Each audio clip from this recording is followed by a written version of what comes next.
Okay, example 1. So this inequality, y is less than or equal to x minus 1, is in slope-intercept form. It is in y equals mx plus b form. But it's not an equal sign anymore, it is now a less than or equal to sign. So in order to graph this, I need to know what my m is, and I need to know what my b is. So my m is 1 over 1, and my b is negative 1. So I'm going to start at negative 1, and then I'm going to go up 1 over 1, up 1 over 1, until I can't anymore.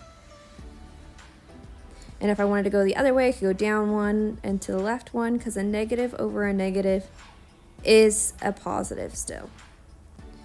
Okay, so now I have all my dots in the correct spots. I need to figure out whether or not this is going to be a dashed or a solid line.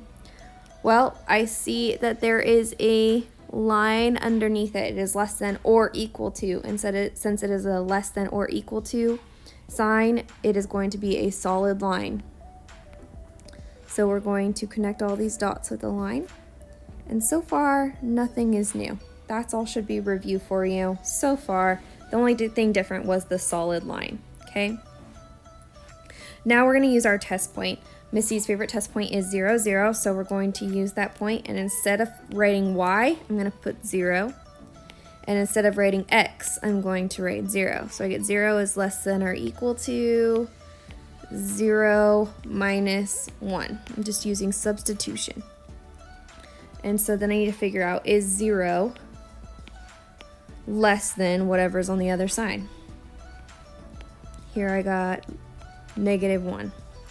Is 0 less than or equal to negative 1? Well, it's not equal to negative 1, so that's not true.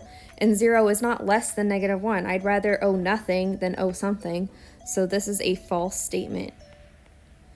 So when I shade, I'm going to shade wherever 0, 0 is not. So 0, 0 was on this side of our boundary line. We don't want to shade on that side because it's false. If it was true, we would shade in that area. But since it's false, we are going to shade on the opposite direction. Just like that.